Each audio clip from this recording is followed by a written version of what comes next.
My name is Emma Hart. I am the artist appointed to develop a permanent work for Paul Street. I have been working as an artist for 15 years, including undertaking major commissions for internationally renowned public galleries. Excitingly, Paul Street will be my first permanent artwork. I want to work with the people and departments that will use the building, so I've made this short video to serve as an introduction to what I do and why, in the hope it might prick your interest and encourage a dialogue between us. In 2016, I won the Max Mara Art Prize for Women, a huge opportunity consisting of a 6-month research residency in Italy and an exhibition at the Whitechapel Gallery and Collezioni Maramotti. This is an image from Mamma Mia at the Whitechapel Gallery 2017, where the large ceramic sculptures use projected light in the form of speech bubbles to shout out to the viewer as they pass beneath them in order to look up into their interior of their heads and see the painted patterns the sculptures harbour.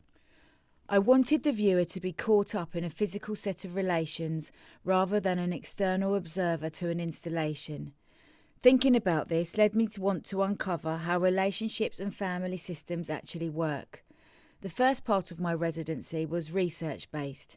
I was in Milan learning about the work of Mara Salvini Palazzoli, a pioneering radical psychologist.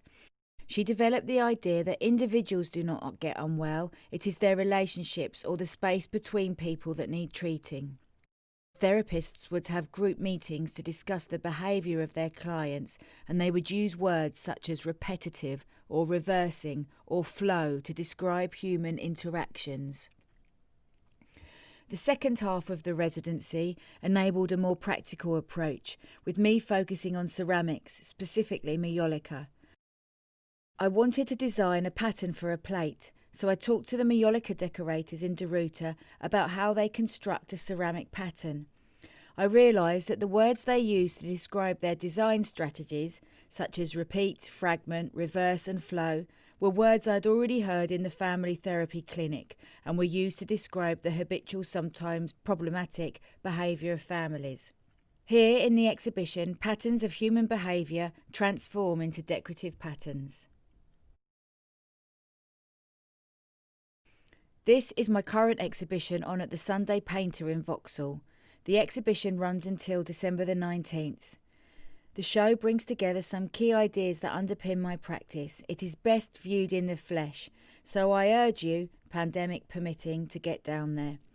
The work is all ceramic and on the wall. I use the wall so I can get my work at head height. My sculptures often jut out and physically encroach on the viewer's personal space.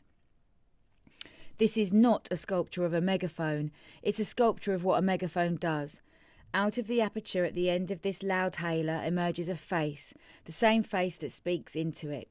Glazed over ceramic faces decorated with stock image patterns use the megaphone to reproduce themselves.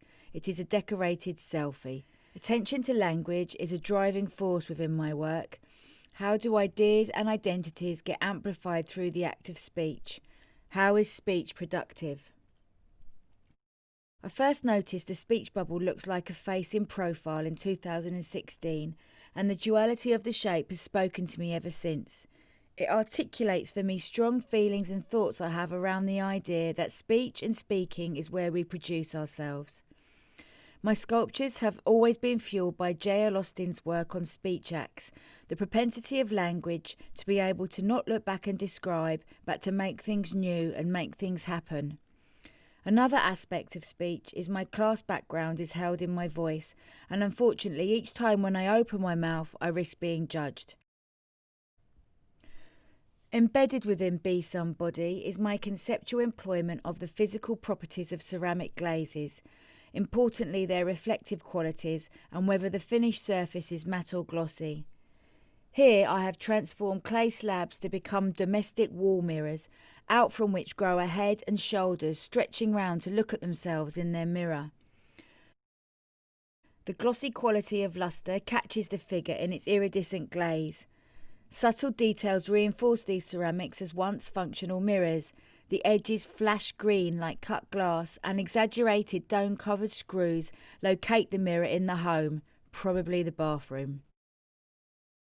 The fundamental question that drives my practice is, what can an artwork do? How can a static dumb sculpture made to be looked at make a viewer feel or think something? How can it demand the viewer produces their own experience of it rather than submit to the vision of the artist? How can the viewing of the sculpture remain a live event, one that is different each time you encounter the artwork? So that's a bit about what drives me and what questions I wake up thinking about, and I'm hoping to catch up with you in the near future to find out more about the people and research that will fill the building. Here are 3 questions we could use to start a conversation. What questions do you wake up thinking about? What is the role of the public in your work? How does language shape your ideas? Can they be described, or is language insufficient? I look forward to speaking with you soon.